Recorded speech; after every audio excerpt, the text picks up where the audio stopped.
My name is Simon, and I'm going to be running Things from the Flood, which is actually a sequel book. The first book in this series is called Tales from the Loop, and that's a fantastic RPG about um, like playing kids in the 80s. You know, it's basically Stranger Things, the RPG, but better. uh, it's fantastic. But then the sequel, Things from the Flood, is what we'll be playing tonight. It takes place in the 90s, and it's the 90s set in an alternate history. Basically, at the end of World War II, there was a huge scientific breakthrough, and Russia was able to build and operate a Large Hadron Collider. Um, so massive scientific breakthrough, and this basically jump started massive technological innovations in the world that this game takes place in. Um, that that then leads to the development of AI. It leads to the development of robots and cybernetics. But with all things, eventually stuff starts to go bad, and terrible things in the world start to happen. Um, and a lot of that kind of sets the stage for the world that this game takes place in. Uh, it's one where now in the 90s, the setting that we're playing in, uh, it's one of those worlds where people are very, very jaded. The boom of the 90s happened so much earlier, and so now as we exist in the 90s going into the 2000s, everything's getting a little bit more dark, a little bit more grim. The kind of shine and coolness of new technology is kind of worn off at this point, and a lot of people are actually very anti-technology even. Mm. um, so you all play teenagers during this time period. Um, and in this system, so it's my understanding that y'all are a little bit more familiar with Dungeons and Dragons, right? Yep. Okay, absolutely fantastic. I love D&D. I'm getting like there's a whole tattoo there that's just D&D stuff. I'm getting the rest of it covered one of these days too. Love D&D. It's one of my favorite games of all time. But it's definitely a combat system. D&D is a combat system that's mainly what its rules are focused on. That's mainly what it's kind of focused on solving the problems. It always devolves into combat, and you fight a dragon, which is wonderful. I love it. It's a great time. But if you're looking for something that's way more social, something that is way more uh, about people just in normal situations, everyday life situations, and dealing with the outcomes and the fallout of those situations, but also there are robots and hover technology and like jet bikes swooping through the air, and occasionally like you might get like some crazy cyborg disease. Who knows? I can't answer these questions. um, but it's one of those things that I love so much. The stories that you're able to tell are just fantastic, and you're able to kind of look at, you're able to explore those ideas of like Asimov and the great sci-fi writers, and you're able to sit and kind of think about like, wow, how would I treat someone who is mostly cybernetic? Like, would I think of them as something otherworldly? Would I still consider them to be a person, because they are a person? But would that kind of like anti-technology, anti-progress thing sort of live in my brain, even though I don't want it to? That type of thing. Or even the idea of AI and artificial intelligence and robots as living creatures. um, a lot of cool stuff. But to get the game started, I just need to know which character you all want to play. Michael, you said you want to play the Seeker, so I Hmm. got you down as a Seeker. Awesome. Joe, Uh, Haley, how are we feeling? Raver speaks to me. Joe? Oh, hell yeah, Joe. All right. Okay, Haley. So Joe, go ahead and all. So what that means is, let's see.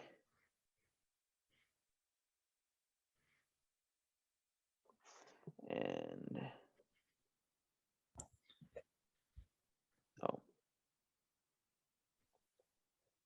it's going to be a raver. Okay, perfect. All right, so what that means is, Michael, I only want you looking at the 2 sheets for Seeker, right? Mhm. That's your entire world now. Joe, same for the Motorhead. Only look at the Motorhead pages. Haley, only look at the Raver pages. Those are, yes, those are 100%. That's your world now. That's the entirety of you, you as a person in this game. So everything else might be cool. Take a look at it after. You can check it out after the stream, and I highly encourage that. But for now, this is where you're gonna live. So the first thing we as a group, this game, because the social aspect is so large, character creation has to happen together. It's not like a traditional RPG where you can make a character ahead of time and then show up at the table. The table has to be assembled, and then we all get together, we sit down, we talk this out, and then we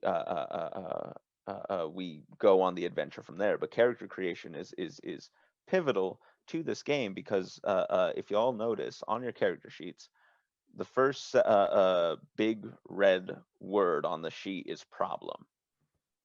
So a Mhm. big part of this game is everyone is going to have a problem. These problems can range in severity from maybe you lost somebody close in your life, and you're just dealing with the emotions of that, versus you were inadvertently responsible for the loss of a life, which dealing with those emotions would be a much a more severe, feeling there. It also, it could just be something, it could also be something as normal as your parents are getting a divorce. um and it could also be very extreme. The system, so long as everyone at the table is okay with it, the system is very okay with kind of like, dealing with much more serious issues and serious topics. Which, again, at your, I highly encourage you if you can, because I think RPGs are great for that. um exactly. Exactly. um but okay, so does anyone have an idea for their problem? Okay, Joe, hit us. What do you think your character's problem is going to be?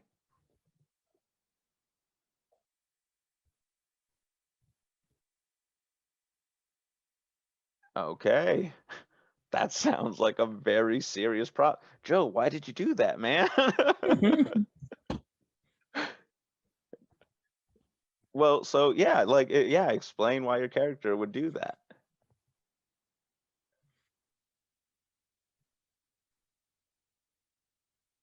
Yes. Oh, absolutely. 100%. It is encouraged. Okay.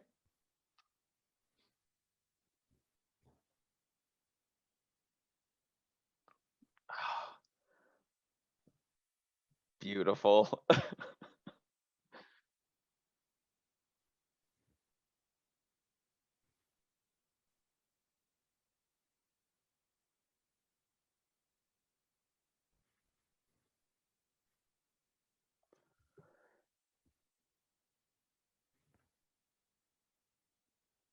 Yeah, that makes perfect sense. Okay, yeah, no, that is fantastic. Okay, so Joe, you have your problem. Michael, you got yours?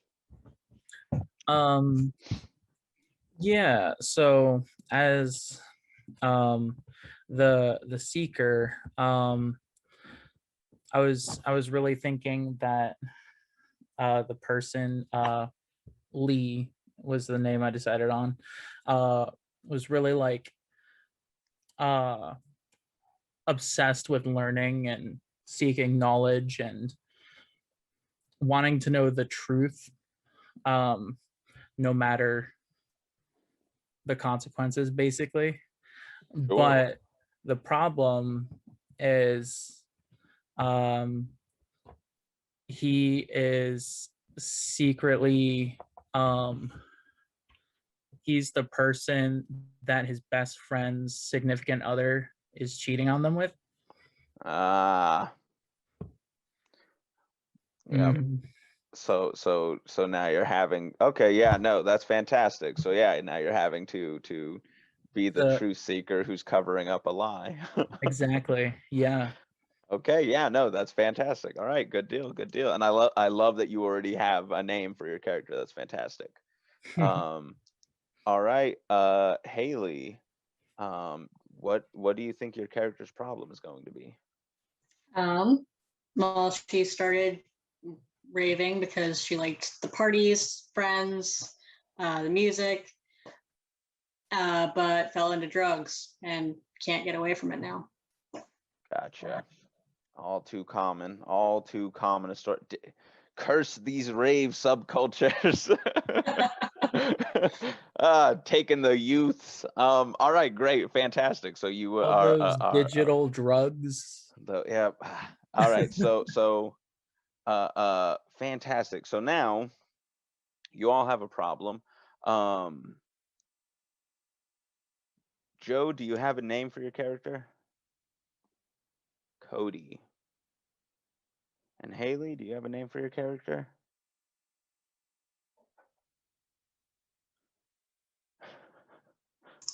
I'll go with Ashley. How do you want to spell that? Ashley. Okay. So Lee, Cody, and Ashley, you all have your problems in the world, and those are big, you know. Everyone kind of dismisses the issues of teenagers, but they're no less the issues that they are dealing with and that they have to contend with. So, but it's not all bad. It's not all, you know, sad. The next word down you see is drive. So this is what drives you. This is why your character wakes up in the morning. This is why when your eyes open, this is one of the first things you think about, and this is one of the last things you think about before you pass out. Does anyone have a good idea for a drive? I kind of Michael? think I might have already covered mine. But being just obsessed with the pursuit of learning more and being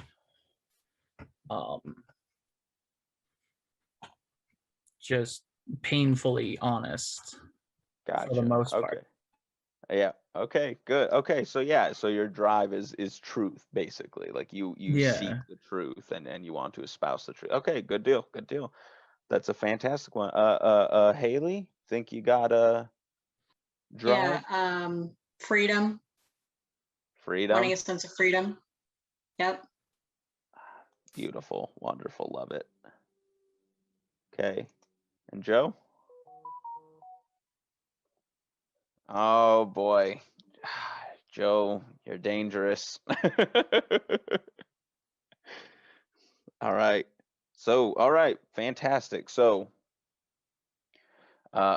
you all have a drive now. So we're going to move over, and now we're going to talk about a part of this game that is very, very important. So, in the middle of your character sheet, you should see two things. One in red says anchor, and the other one says conditions, right? So, anchor is in this game, your conditions, that list of conditions, that's your health bar, right? That's your HP.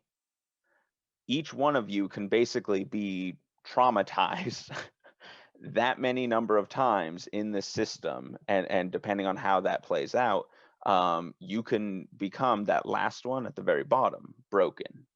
If you become broken, there's a chance your character will permanently die, and if they don't die, they will have what is called a scar, something that they were going to carry with them for the rest of their life. It can be as serious as you don't have any conditions left, and you try and jump from a train car, and you fail that roll. You just fall under the train and are gone. There, your character's lost to the sad reality we live in. Other times it could be your character is shot, but you roll well on the broken test and you live somehow. But you know, forevermore you have the trauma of having been shot. Um, Now, that's terrifying. Fortunately, the game does not send you into this darkness unarmed. You have an anchor.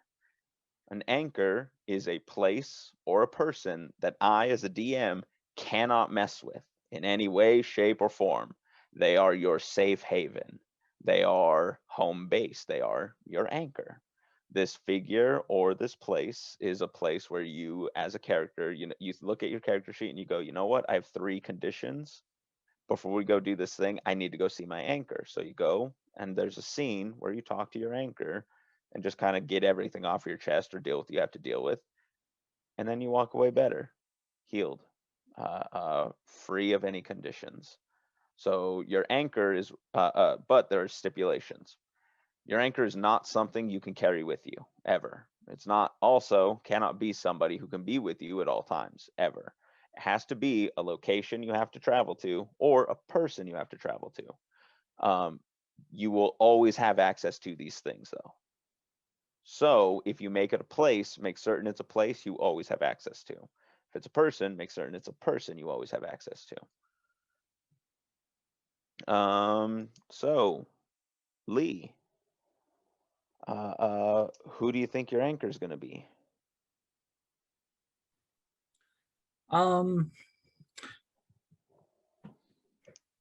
So I was just gonna follow along with what you have on the character sheet here. Yeah, absolutely. Please, please Um, feel 100% free to use the pre-gen things. That's what they're there for, bud. yeah, his mother, Okay. closest relationship he All right. has. Okay, good deal. All right, so Lee, your mother is going to be your anchor. Your mother is a woman by the name of Natasha.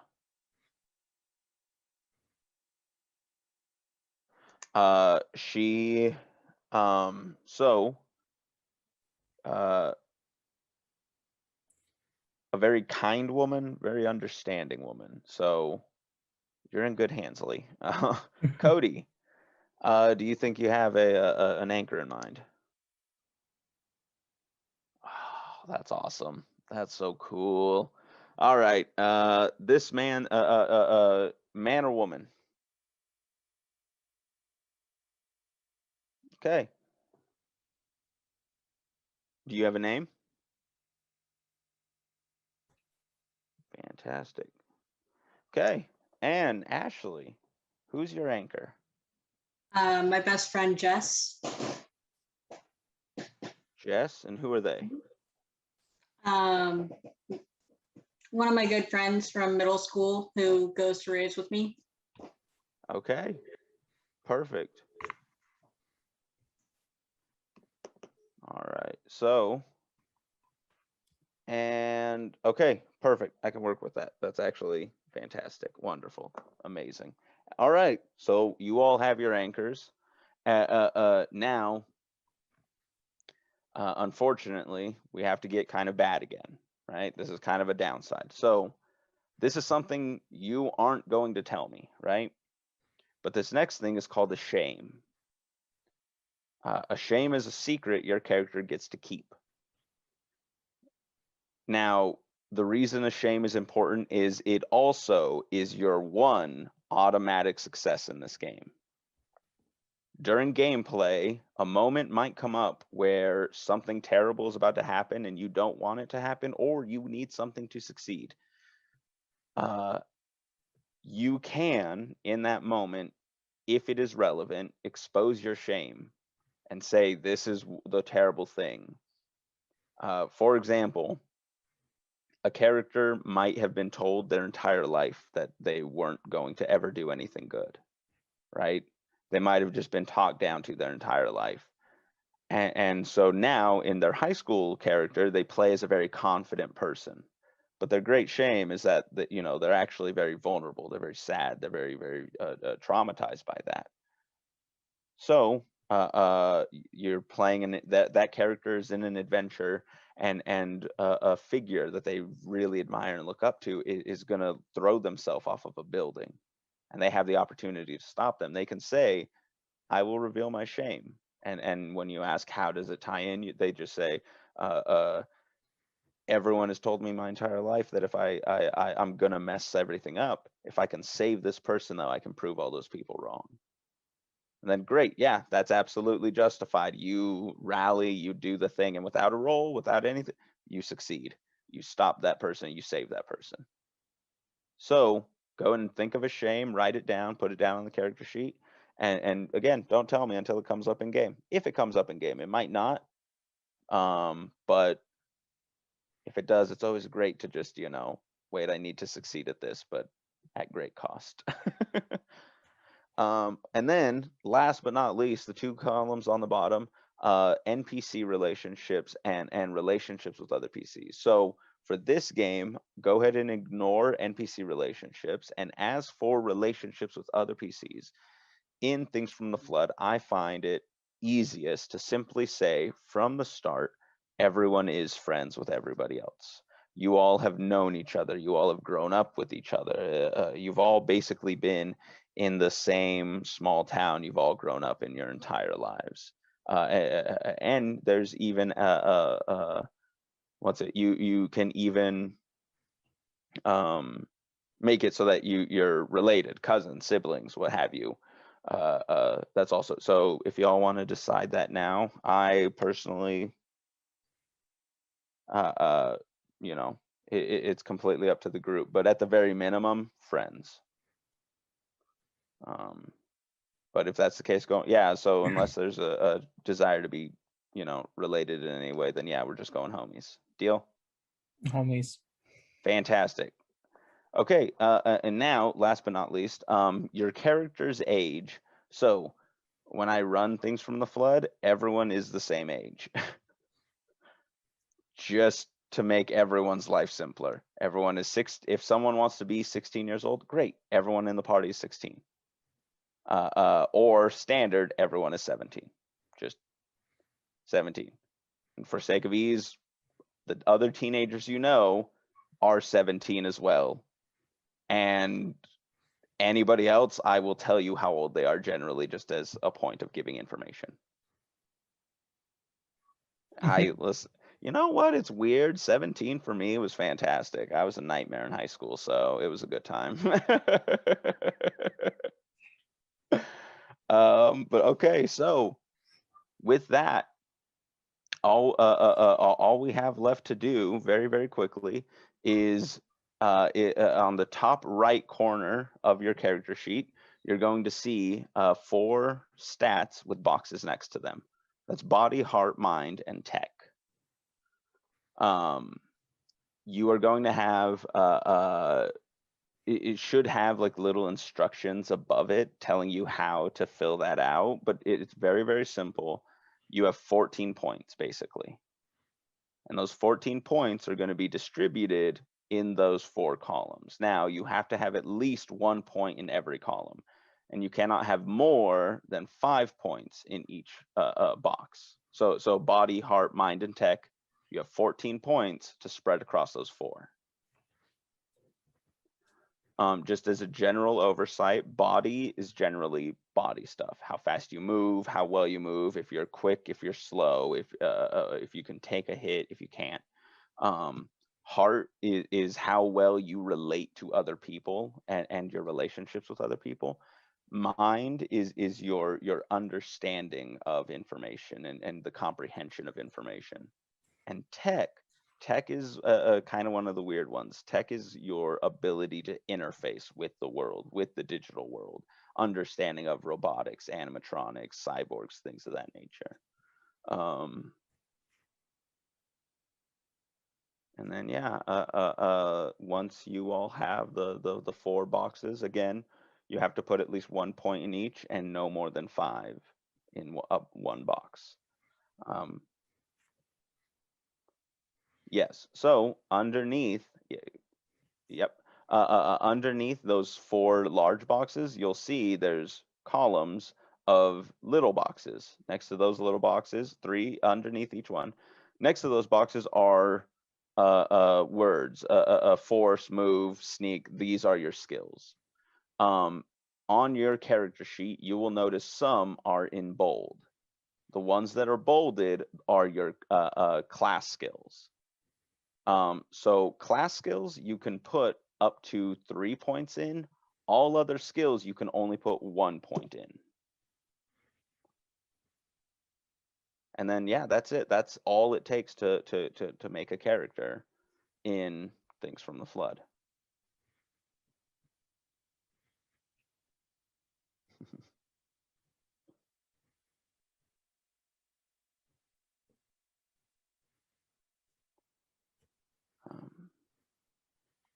So, with the assumption that you all kind of figured out that higher numbers are better, you kind of know that more numbers in these spots is better. The reason for that is because this is going to determine what your dice pool is. So, for example, say you you all get stuck behind a gate, and some figure is chasing you, and you want to get through this gate. I play a jock character. So I say, I want to force this gate open.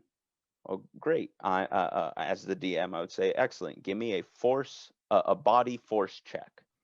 What that means is you're going to take what your body is. So if I'm playing the jock character, I'm going to put at least 3 in my body. And then force is one of my class skills. So I'm definitely going to put at least 2. So that's 5. So now 5d6 is how many d6 I'm going to roll to see if I succeed. Only 6s count as successes. So obviously higher numbers are better. There's some other extra rules about rolling dice in this system and kind of how that's handled that I won't get into this evening, just because it's usually more prevalent in the wider campaign. But just for tonight, I figured we'd keep it simple and not worry too much. Just know only 6s count as successes. Feel free to roll d6s, or if you have a dice rolling app or whatever you're comfortable with, go nuts, live your life. I'm not going to stop you or slow you down.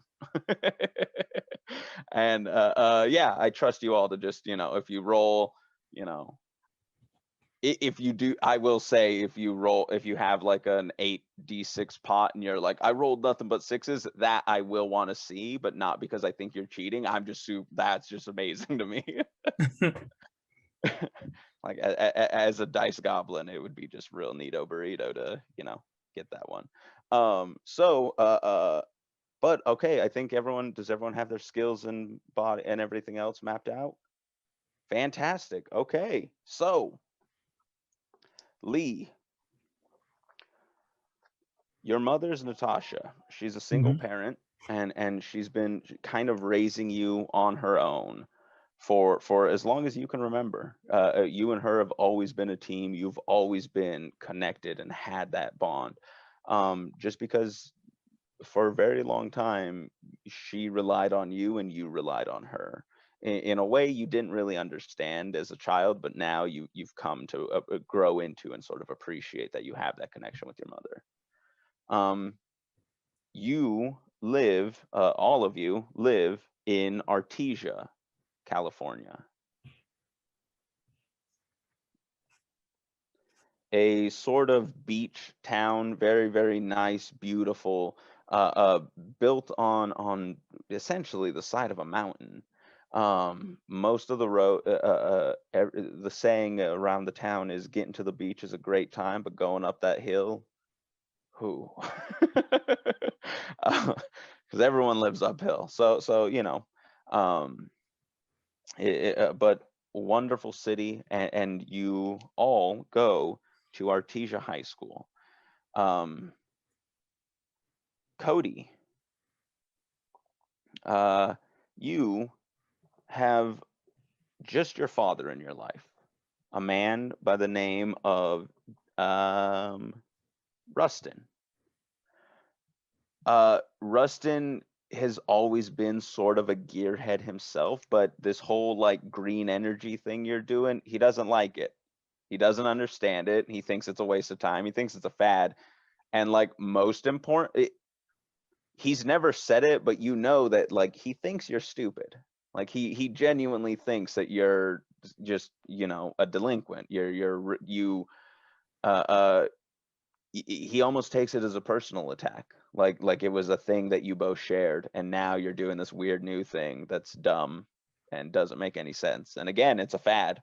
Like you're wasting time when there's all these other things, there's all these derbies you could be running, there's all these things you could be, and it's a waste of time. You're wasting your time. You're being a child and you're wasting your time. But that doesn't matter, because then you leave and you go to a racetrack, and Denise is there, and Denise understands what you're trying to do, what you are trying to do. Denise is full on board with this idea of going green, and you know, she kind of reminds you often that, yeah, this is the only world we have. Why aren't we taking care of it? And exactly. And Haley, Ashley. Last, certainly not least, your parents are still together, and just sickeningly in love with each other still. Like it's kind of like they're like those like picture perfect parents in all the photos, but like they treat each other like Morticia and Gomez Adams. Like they're just always just like in love with, and it's just, you know, you feel how you feel about it. But your father's name is Danny, and your mother's name is Anna. Okay. And now, so your parents, again, you've grown up in this very, very loving house, and so it is one of those things that they definitely, you know, try and also be like kind of the cool parents, where you are given a lot of freedom. You are very, very often allowed to just walk out the front door, and you know, when they see you, they're very happy to see you and very excited and very much pro you. They want you to live your life and be honest, you know, be honest to your most true self. But sometimes it also feels kind of negligent. It's one of those things. All three of you, though, are friends, and you've been friends for as long as you can remember. Um, each one of you has been through ups and downs, highs and lows. You've gotten into fights, you've gotten into arguments, and you've all gotten you know, into some fantastic situations together as well. And honestly, knowing Cody is a huge hookup. He's like one of the few kids who gets you guys onto the course like really easy. And it doesn't matter who you are, cars going fast is just always a great time. And hanging out in the garage, you're all given a great deal of freedom in that environment. So you all three of you, are standing now in front of school. Very quickly, Ashley, what do you look like? Let's see. I'm wearing like kind of a bright fishnet top over top of another t-shirt, and then just like really baggy pants, and a bunch of weird colorful beaded jewelry. Nice. All right.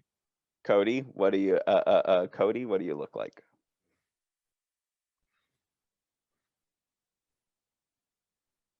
Yep.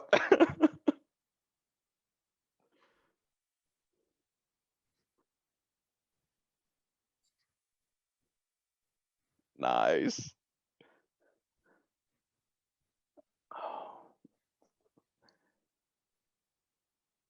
Oh, okay.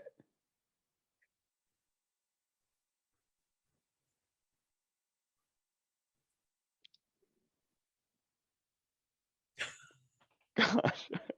Fantastic. All right. Good. And last but certainly not least, Lee, what do you look like? Lee is really like small, scrawny looking, kind of nerdy kid. Has you know, the glasses and coming in facial hair, but only patchy. Not quite there yet beard. Yeah. Oh, I'm familiar with it, but Even I'm though he's familiar. almost, you know, almost graduated and stuff. Yeah. Wears a cardigan and khakis all the time. Doesn't carry a backpack, but has a laptop bag that's always way too full. Nice. Subsequently Okay. has back problems, but doesn't know why. I mean, it's a mystery. Who knows? Right? Honestly, I carried like 20 pounds of books a day when I was in high school. My back's fine. Just don't ask me to bend over or do anything with it. Um, okay, so you all are standing in front of Artesia High School, and it is the last day of school before summer break. You are all about to be let out for the summer. The first big question of the campaign. Do you all go to your last day of school or nah? I mean, I won't be sober for it, but I'll go. Lee's trying to push everyone to go. Okay.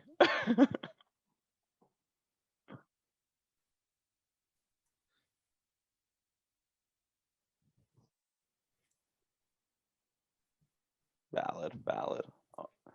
Okay, you all decide, you know what, last day, let's do this.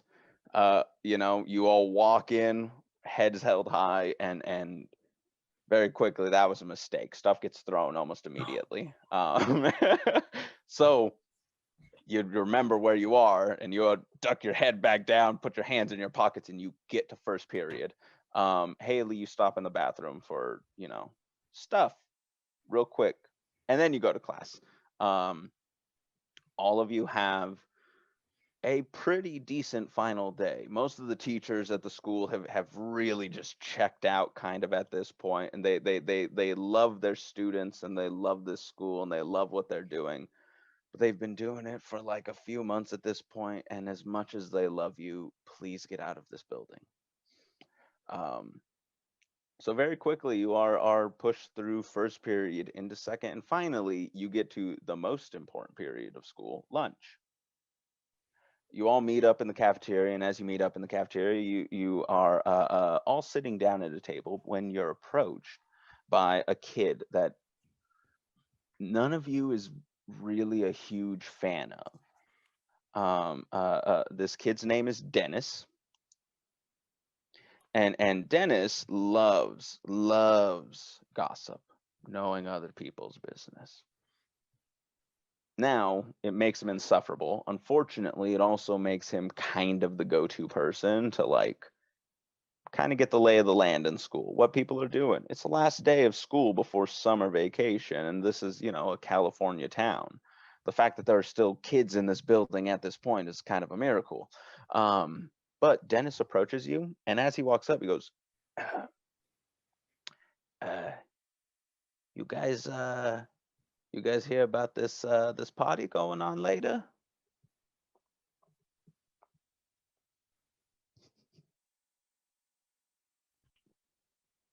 Okay, Cody, easy. Watch the attitude, bud, huh? How about that? How about we're all friends, right? And he kind of looks around at the group like trying to be like smiling and be very friendly. So Dennis will kind of look at you all over and he goes, just thought you'd like to know. There's a little shindig, a little get together. Some people are having you know. He kind of looks around real quick and he leans in and he says, Therese, you know, her parents, apparently they're getting split, right? So, her parents, they're playing favorites right now. So, like, Therese said, like, you know, like she wanted to throw a big, huge party, and so her mom is letting her do it. So, just letting you know, if you want, I'll be there. So, you know, if I see you, maybe I get you and maybe I don't, but, you know, just letting you know. And then he kind of toddles off.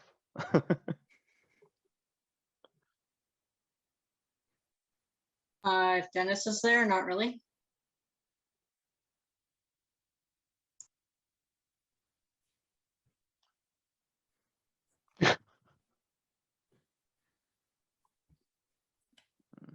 Yeah. Well, since it's the last day and the weekend's coming up, I don't see any harm in loosening the tie a little bit.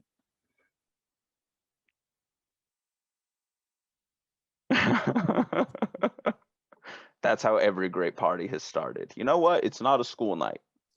And those were the greats.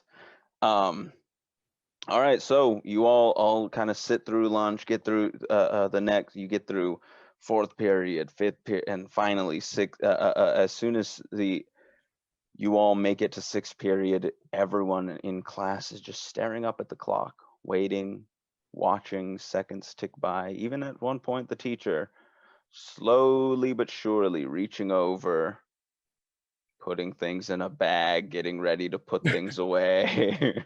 Very discreetly, but obviously very ready to go.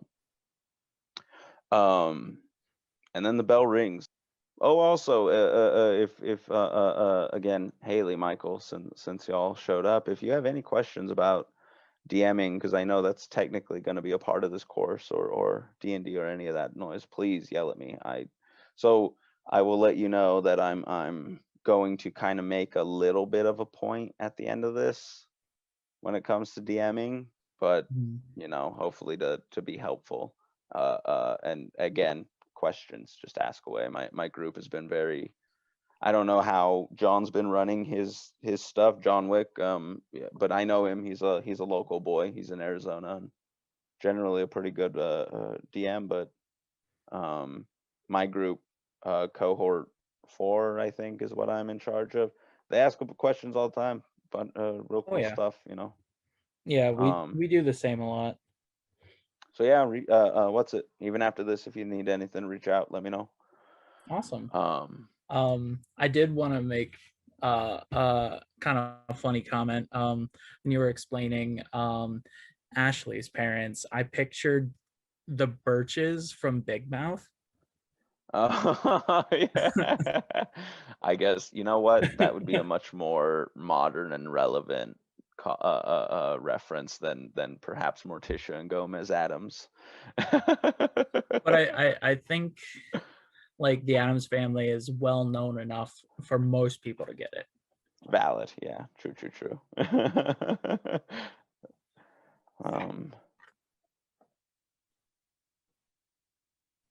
So we're good to go. Fantastic. All right, we're back with a vengeance. This is all right. So now that the stream dropped and has come back, now that this is technically like, we got to do this as like the gritty reboot now. So I'm only gonna do Batman voice from here on out. Oh, geez. So all right. Let's see. Lee, Ellie is kind of giving you this information and seems very scared. She looks at you and she says, I was online last night and I didn't think anything of it. We were sharing links like we usually do, you know, kind of passing information back and forth. I thought it was harmless. And then I get this, and then all of a sudden I get this video, right? And my video, like my computer started, it kind of freaked out. Like I turned it off. I didn't know what to do. I just turned it off. But like before I did, I was able to, you know, get this at least so people didn't think I was crazy. But I don't know. You kind of are always talking about like the truth and like looking in. I won't look into this. And you see, like, she kind of takes a step back now, like as if she's very afraid. So Lee, you know that androids, particularly like AI androids in this time are very, very feared. They can be incredibly dangerous. And even when they're not dangerous, the type of attention that they attract is usually very dangerous. Most AIs are refugees from other countries that developed AI technology, and then when it span out of control, they exiled most of them. It's very difficult being an AI right now. So one, just showing up, particularly in your town, kind of a big deal. But with that, Ellie kind of looks at you and just says, good luck, and please don't die because I told you about this. Thank you. And then she turns around and just walks away. But Ellie, I have so many questions. She does not a bother to give. She's through the crowd. Just gone. Yep.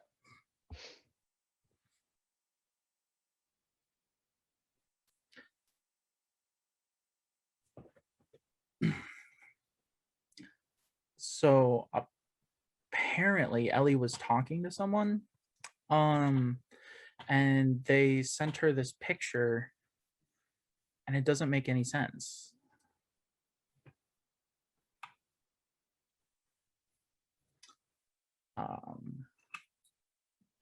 So I are you going to show them the picture? Of course. Sorry. Okay. I show them the picture, like fill them in and whatever else they need.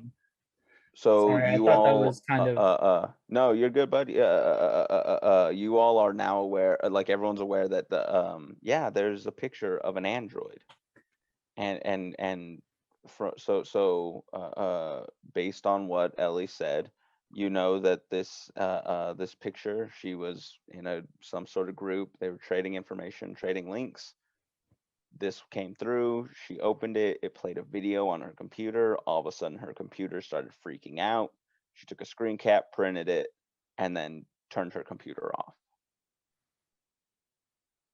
But as soon as you see it, Ashley, as soon as you're shown this picture, you recognize the barn.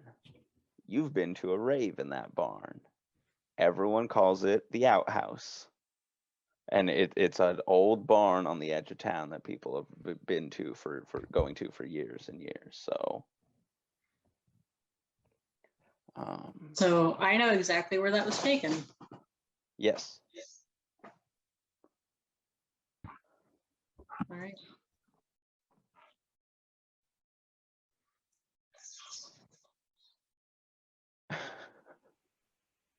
I mean, not the most fun reason, but sure.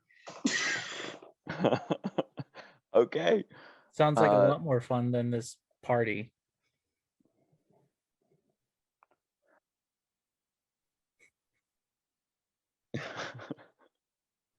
Listen, no But one just wants to think of it, it's a mystery.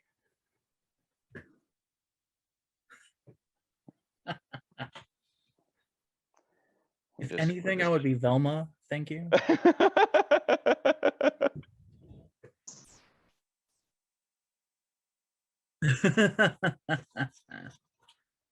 So I guess that makes me Shaggy. Nice. Probably.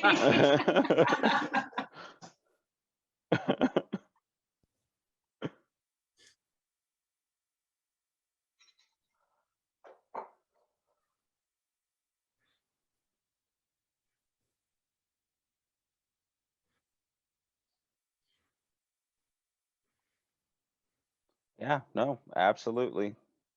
Valid as it. If something weird is going on, then we should probably go to this barn during daylight. So probably go there first. Sure. I want to figure this out, guys. True. That's true. I read that in a book somewhere. That's got to be true. I mean, if something bad does happen, at least we can see to be able to like get away or something. Oh, Guys, valid. you're talking like you're in some sort of game. Come on.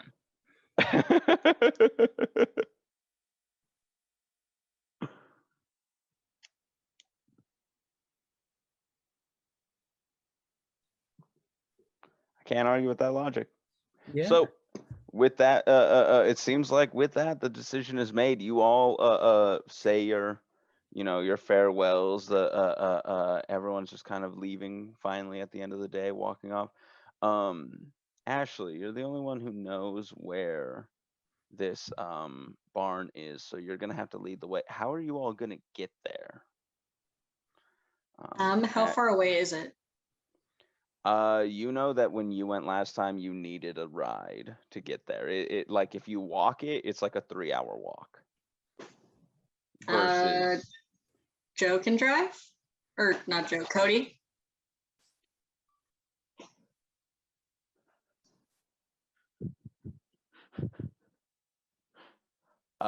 Cody, you're outside, inside, outside 80% certain that will get you pulled over immediately. But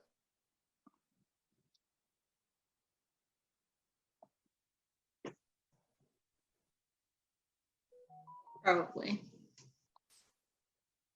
there is a bus. It does not go out that far. However, Cody, you know a person. You know a Denise.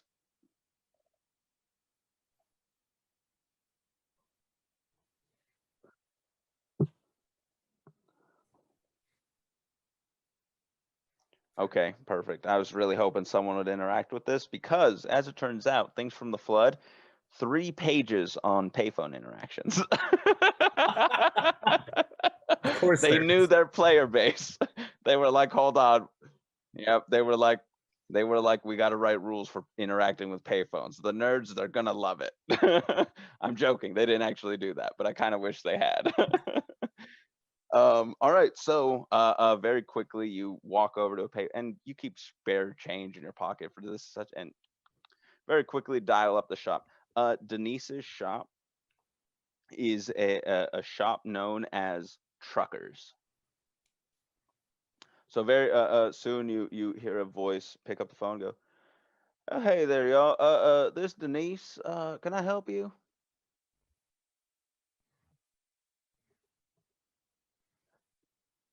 Me, who, darling, who's me? There's a lot of people call this shop. Code. You just got it. Okay, no, it's fine. It's fine. You just got. It's loud in here, darling. I don't know what to tell you. What you need? Cody, I can't give you the flatbed.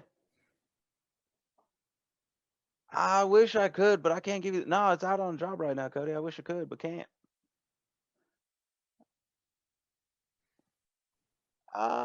She kind like you kind of all of a sudden the line just kind of, and you just hear like muffled, like just like yelling, like, ah, I said, and just kind of like that muffled on the other, and then eventually you kind of, well, darling, you're kind of putting me in a tough spot, but I guess if you're up to it, you can have the Mom Ranger. Which is a real just beat backwards and forward. It's an old Nissan minivan. Like they made maybe 4,000 of them, and they're garbage cars. They got like they go 0 to 60 in like 1 to 3 business days.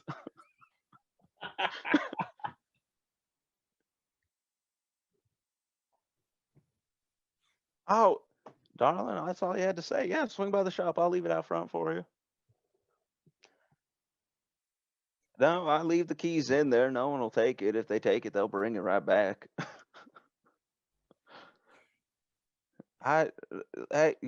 Listen, Cody, you're talking about my Cody right there. Don't be doing that. No negative self-talk. You have a good day, dear. Bye. Click.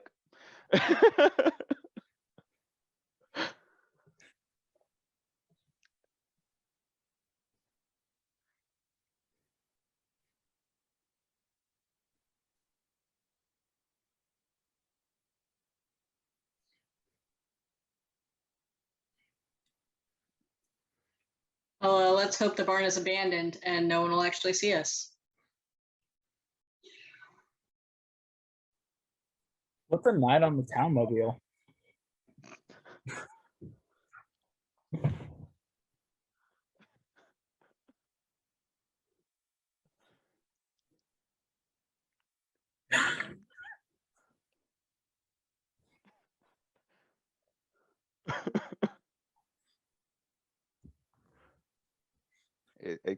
Almost exclusively, yeah, almost exclusively. It's terrible. You all slowly make your way down to Truckers, and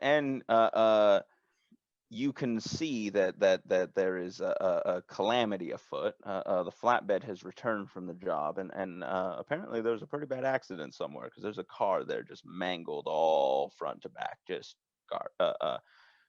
but it's here, so Cody, you know that there wasn't a fatality in there, because Denise is suspicious, and so won't take cars folks have passed in, at least not violently. She says, you know, an overdose is totally different.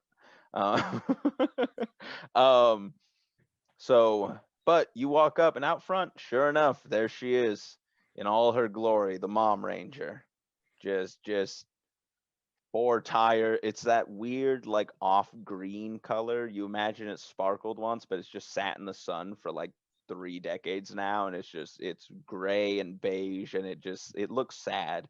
And getting near it makes you sad. Because now you're thinking this thing probably gets like 20 feet to the gallon, you know? Yeah. But keys are in the ignition, and it is yours. You see, full tank of gas.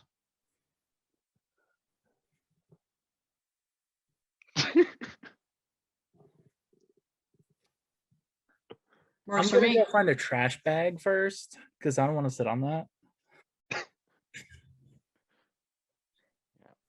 You open the door, and as soon as you do, that wonderful aroma of hot summer air and stale baked in cigarette smell just hits you like a ton of bricks. At least it's not rotting possum. I mean, it smells like some of the basements I've been in, so it doesn't bother me.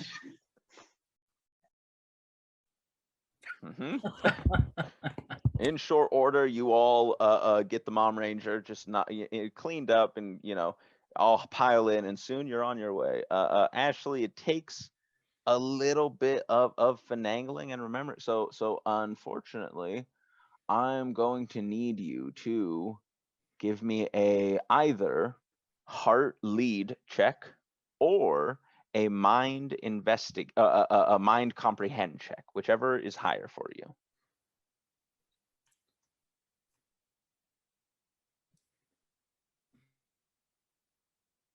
Heart lead gives me 6 dice, so let's try this. 6. Yep.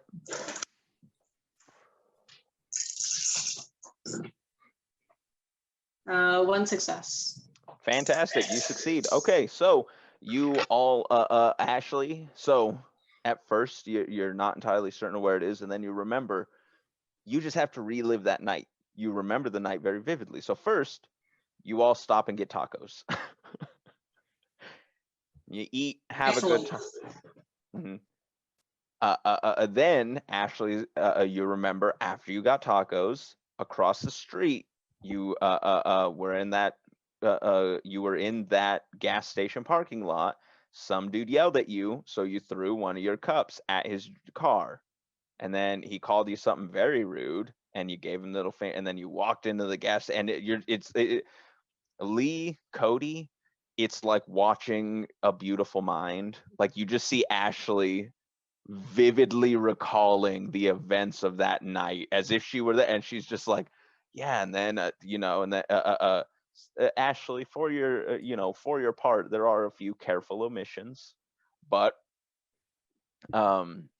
in short order, you recognize, okay, no, if we leave this gas station from here, we only have to go this far down this road. It's a right turn, then another left at this big spooky looking tree. You'd never forget it. And sure enough, Cody, you have your doubts, but pretty soon you're trucking along. And right when Ashley tells you to take a right, you take a right, and off you go. And then Pretty soon you see a large, very menacing looking tree, like something out of Sleepy Hollow. The tree looks like Tim Burton designed it. It looks very upsetting, and Ashley immediately goes left there. And Cody, you take a left and off. Do these seatbelts even work? Good.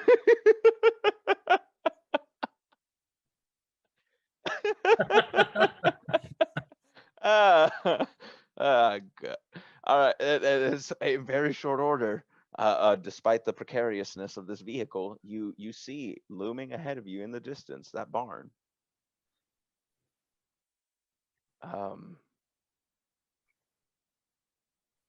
Thanks. I knew I'd get there eventually. And you got tacos. Yeah.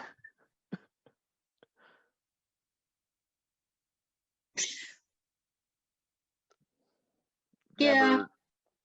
I mean, I imagined her as some random dude, but yeah, that's part of it.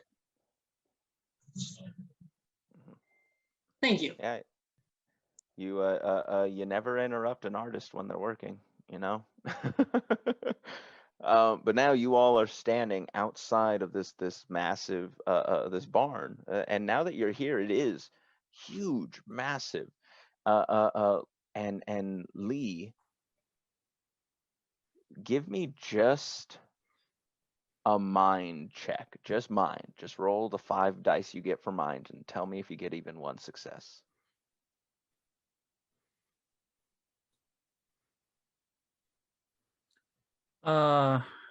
You said only 6s or successes? Only successes. Nope. Okay, so I got there's 3 5s. Yeah, it's a harsh system there, Friendtendo. Let me tell you. All right, so with that mind roll though, you all of a sudden, like, there's something is in the back of your head, something important. You cannot remember what it is though.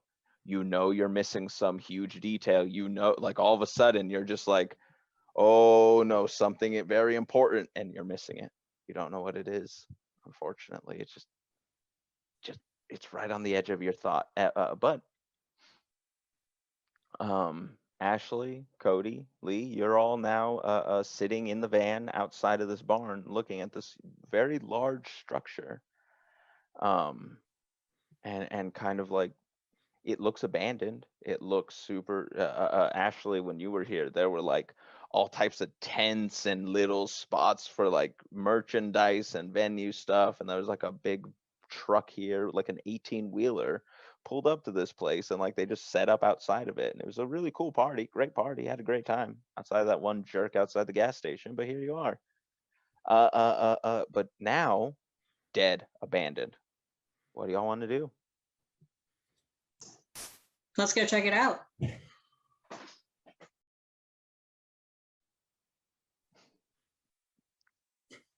Perfect. Also, but very slowly, obviously, like distracted. It's bothering Lee how much, like how close he is, but can't remember that one thing. It's something you definitely noticed. It's something you definitely made a note of mentally, but now that you're here, it's just escaping you. It's one of those things. It's like when you've seen a movie and you know the name of that actor and you've seen him in a million things, but you still have to go through the indignity of Googling their name because you can't remember it. That's what it's like. That's what it's like. That's the reality you're living in right now, Lee. I'm sorry to put you through that, but there you are. So I have a new shame. You all approach this barn, and as you approach, you see that there is it looks like the large doors that like a truck could be able to drive into to pick things up or something like that are there, but they seem like big, heavy padlocked. Everyone, to check this place out, I need everyone to roll mind investigate.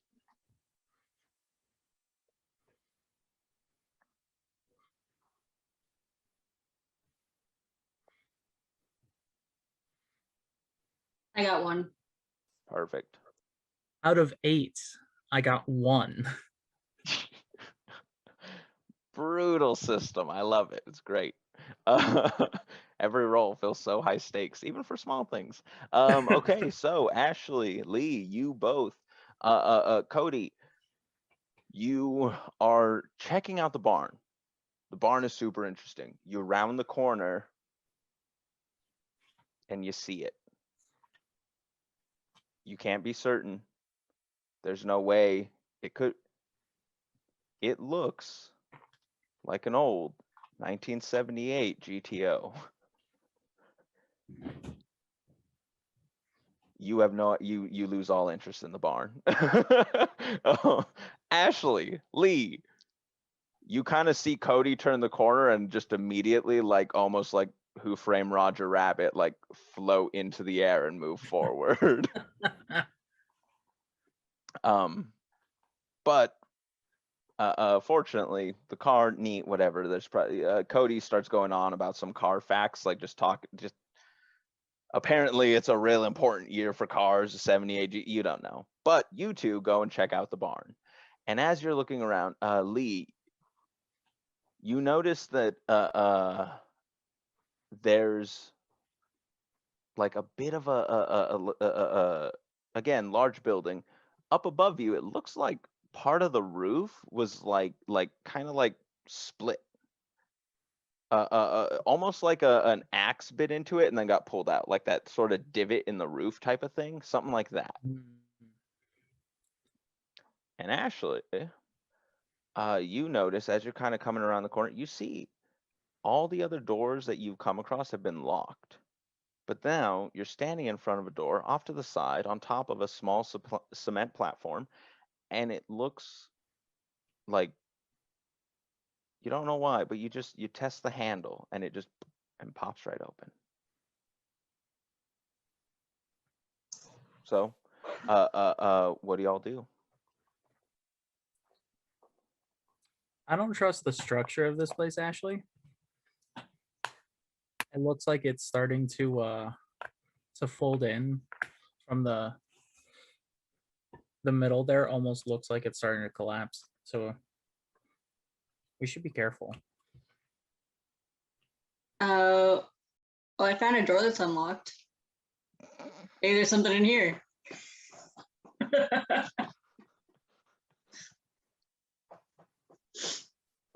I really love that the instinct was, hey, this structure could be dangerous. That's cool. Want to go inside?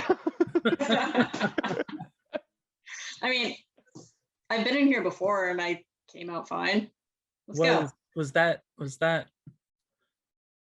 divot in the roof there last time? That was not what I was looking at before. I have no idea. So, Cody, you rejoin the group, but you did get the information. So, like, you're gonna look up who owns that car and see if you can get it off of them. Because if you think it is what it is, you didn't open the hood. You didn't want to be rude and presumptuous. But if there's a Hemi in that thing, like, come on.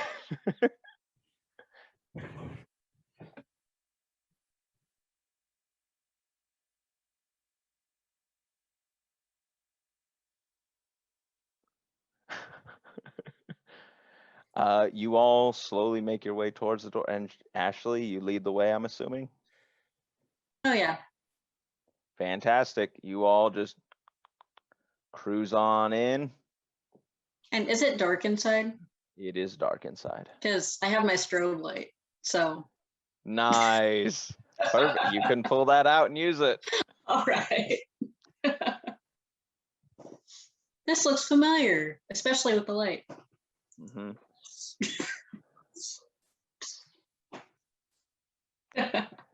The strobe light kind of kicks on. Now, Ashley, I'm assuming for sake of ease, you do set it to the lowest strobe setting. So it is just kind of flicking on and off intermittently, but it gives you a fair bit of light. It is at this moment, Lee, go ahead and give me one more just mind roll. Before or after the epileptic seizure? Well, before. You said just mind? Yep, just mind. No successes. Okay. You all kind of move into this building, and as you approach, so unfortunately, all three of you slowly begin to walk in, and at first nothing is strange. The strobe light flicks on, and even in the fading gloom of this building, enough light seeps in through different cracks and various crevices. It's not completely pitch black in here, even when the strobe light goes out. But you step forward and you see, for the most part, it's a large empty area, concrete pads stretching out before you. You imagine this was probably once on the property of like an industrial sized farm. This place is huge. And you all walk forward, and then suddenly the light flicks on, and you're looking at a doorway, one of the large barn doors, and you look up, and all three of you now see at the top of the doorway, it looks like where the beams meet, something pushed it up, like something bumped into it. And that's when it no, like something was walking through the doorway and hit the top. The doorway is about 16 feet in the air because of the size of the building. Lee, that's when it clicks. That's when you remember what you've been forgetting this entire time. Based on the picture, the android in relation to the size of the barn, you think that android's probably around 20 feet tall. Maybe 18, but probably like almost 20 feet tall. It's also at this moment, all three of you hear something click behind you. Like a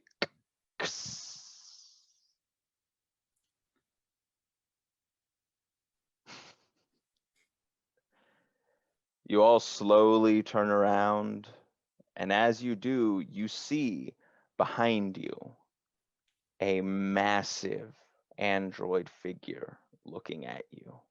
Eyes wide open, yellow irises staring at you. And you see it looks at all of you, and then very slowly it raises its hand. And a beam of light just and kicks on and just floods this area. And all three of you are now standing in this beam of light. Thanks, that's a better light than mine. The android is going to look at all of you and just slowly raise their other hand. And then you imagine for them quietly says, "Please, I am no harm to any of you. Leave in peace."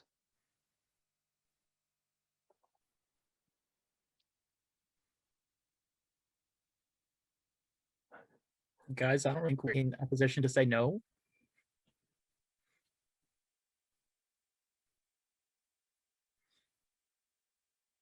I am not from another world.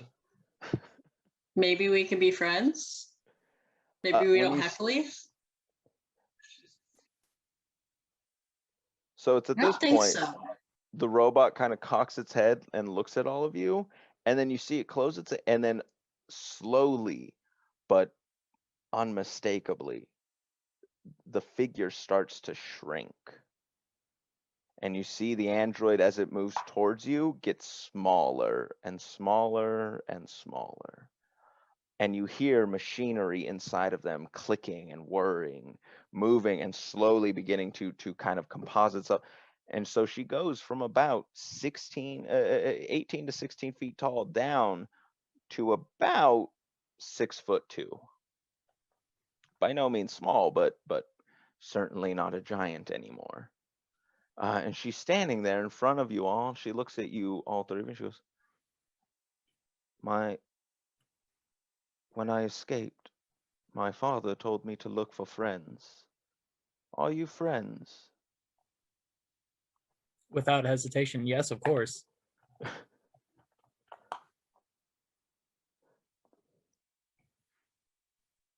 Why not?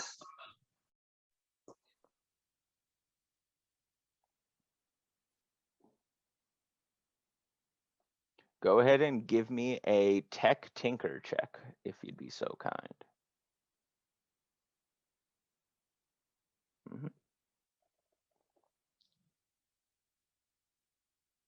Nice. All right. Good deal.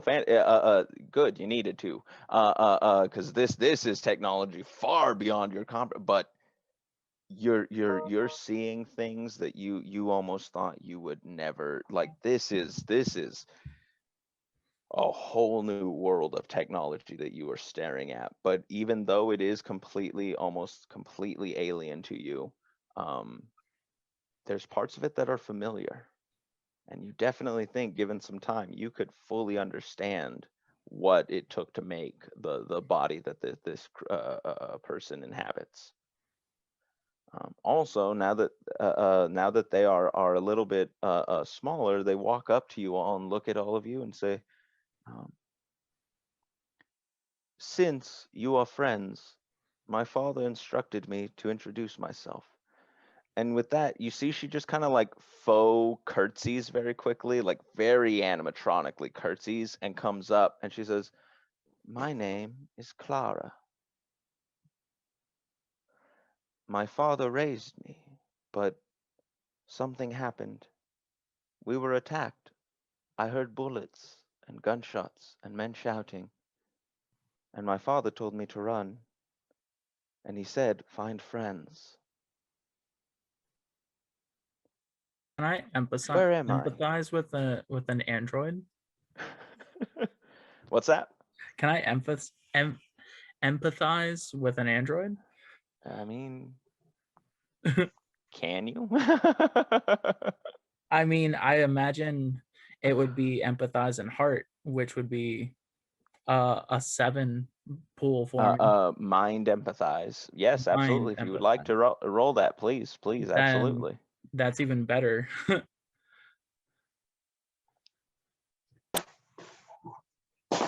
I got 1 success and 5 fives. Nice. Okay, so very you so Lee, you haven't always been described as a people person, but in this moment you feel uniquely situated to extend a helping hand to this creature. This android clearly is affected by something or dealing with something. Yeah, absolutely. So you kind of just extend a hand and make it very known that you're on her you are on her side. Clara kind of looks at all of you and goes, odd, and kind of looks back and forth, and she goes, my father only told me to find friends. He never told me what to do with them. What do you do with friends?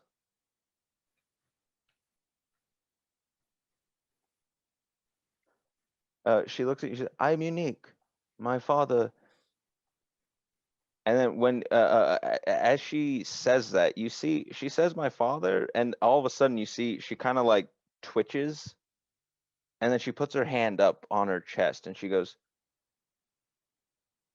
for some reason I cannot access.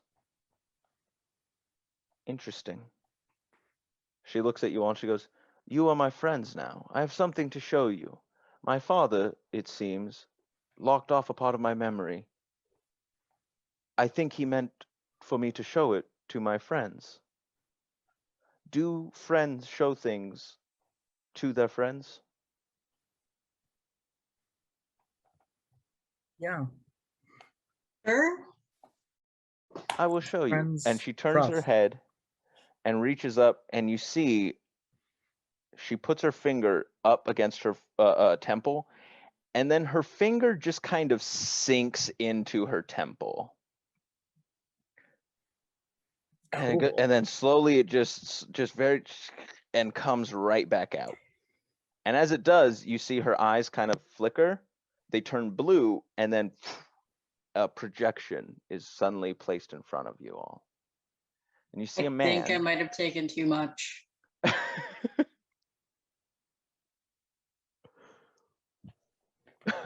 Clara, what is this? When you say that, you look at her and you don't think she's there right now. Like, you think this is something that she's not seeing, like it's a recording. But you see the projection, you see a man looking at you all, salt and pepper hair, kind of old wise, and he goes, "My name is Noel. Clara is, for all intents and purposes, my daughter. If you're seeing this message, it means I am dead. I worked at a government facility where we developed artificial intelligence. I have raised Clara. I've known Clara since she was 2 minutes old. So, I've sent her out into the world.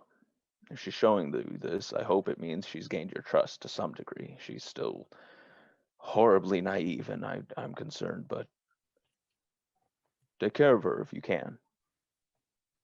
If you cannot, just try your best to not harm her." And then the projection cuts out. And then you see the blue eyes fade and the yellow eyes come back, and you see Clara kind of blinks and goes, "What was it?"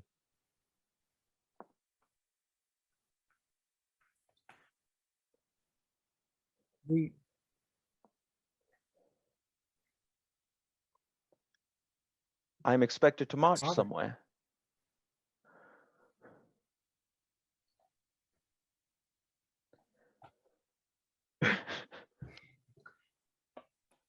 It being as truthful as he is, explains your father made a video.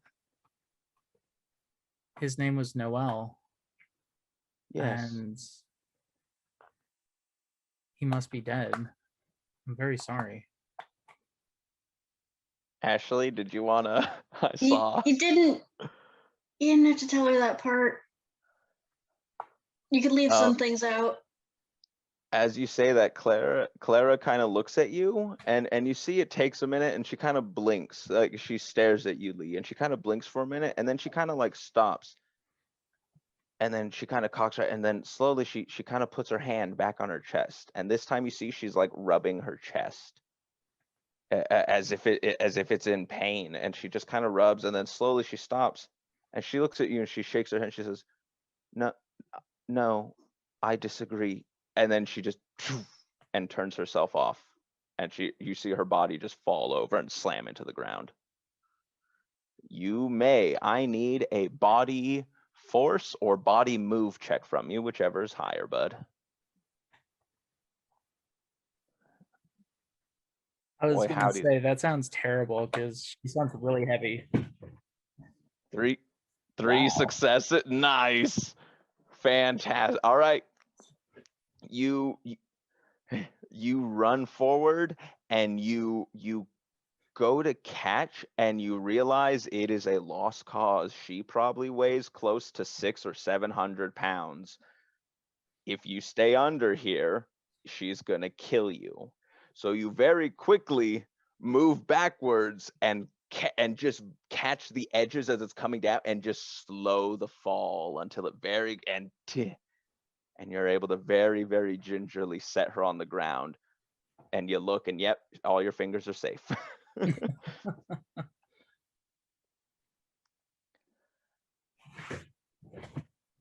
Cody, why would you do that? This figure, Clara is now lying on the ground in front of you, and as she's laying there, all of a sudden, it's quiet out here, very quiet. In the distance, all three of you are fairly certain you hear sirens. And then, more unfortunately, all three of you kind of hear the low, low hum of an anti-grav vehicle in the air somewhere nearby.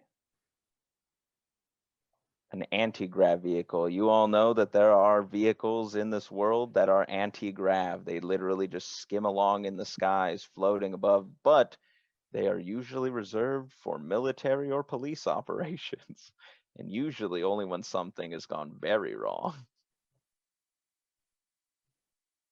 Can I start looking around for like an on button or something?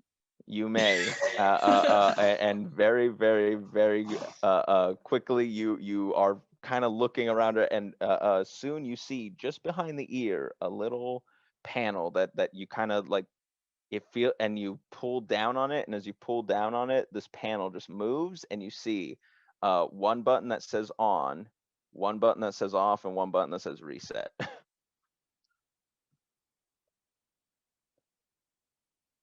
Which do you want to push? We should just do on, not reset, right?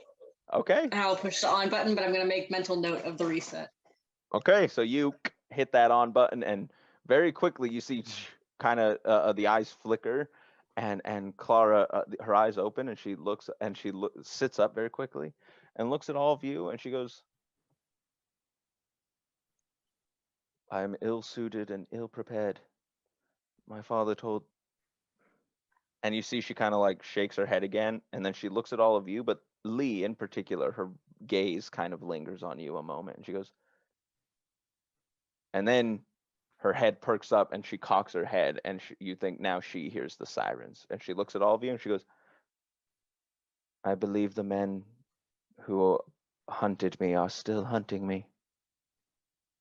Do you have somewhere safe that I may hide, as I believe your arrival here would trigger some sort of investigation into the area?"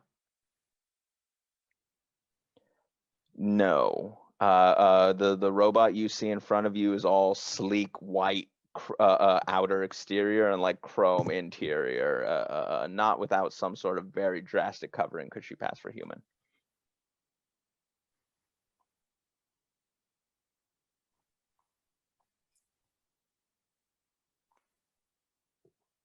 Cody, that's a terrible idea. You really want to go to this party, don't you?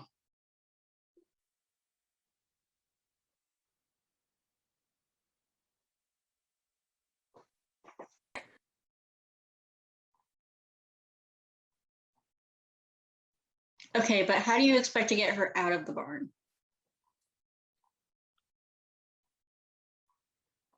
Well, I mean, like the stuff around us, they're going to see her. They'll just follow us to the party, and then it'll become everyone's problem. Cody, you seem to recall that GTO had a tarp over it that you can't imagine they'd miss.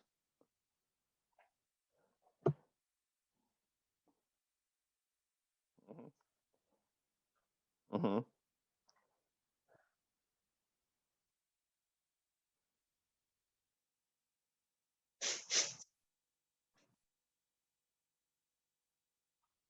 Cody, those aren't.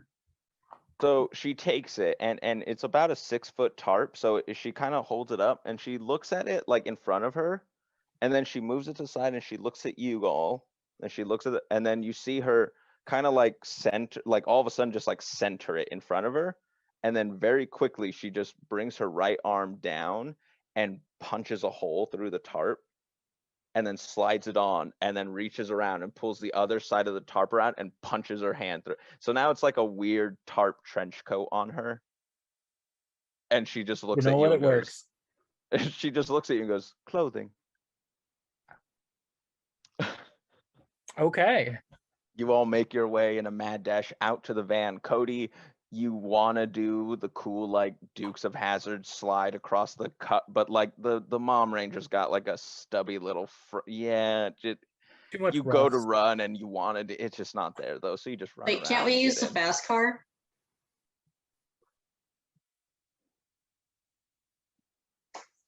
I cannot. Oh, you have to make a tech tinker roll, and it will require 2 successes because it's pretty hard. Let's see it.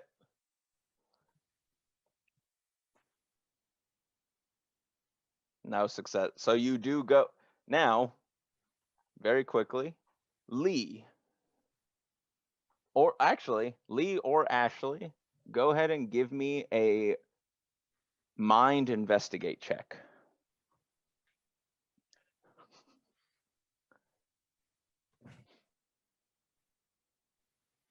Nothing. Nope. Okay. Very, very quickly, you all kind of like gather around this car. You examine, but very, very quickly, it's seen that this is definitely going to be either a lost cause or something, a whole big drawn out thing. Cody, just because it's real cool, and I believe in real cool. Before you get out of that car, you stop. And you remember words of wisdom. Something Denise told you once a long time ago. Look up. Always keep your head up. And keys fall down. Everyone climbs into this old piece of very questionable American muscle. This doesn't even have seatbelts. It doesn't.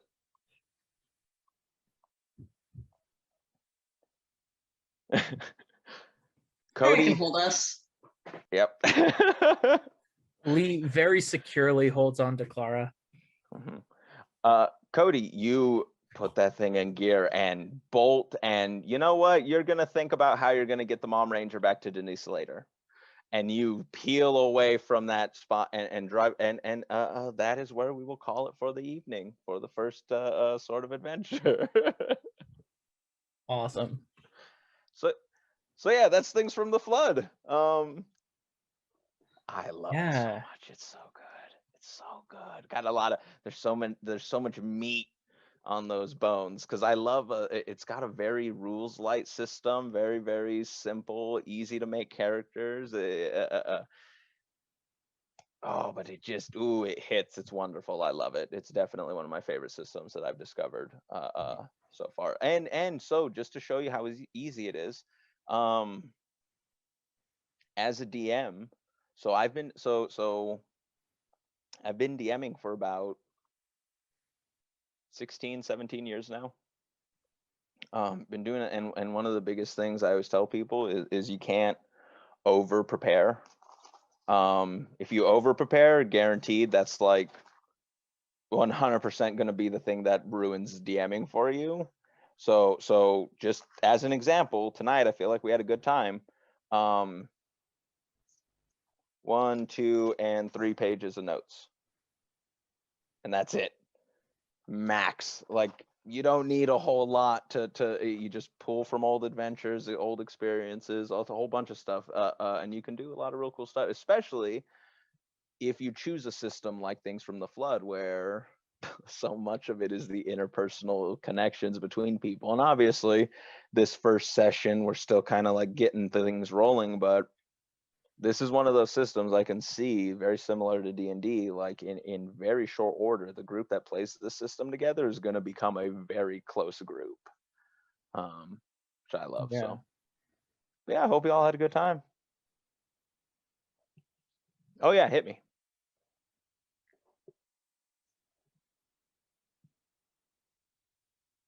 It's something I came up with. Yeah.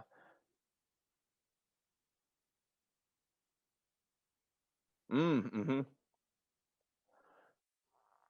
Yeah. Now, you 100% can run the game that way. There are a lot of tables and mechanics and things like that foster that sort of thing. But yeah, again, I've kind of been doing it for so long that I just kind of do my own thing and kind of go my own way with it. But it's again, it's just such a fantastic system. Like, as soon as I was reading through it, I love the sort of, again, I love how cutthroat and sort of intense the D6 system is, where it's like, yeah, you get 7, 8 D6 in a pool, but only 6s count. So good luck.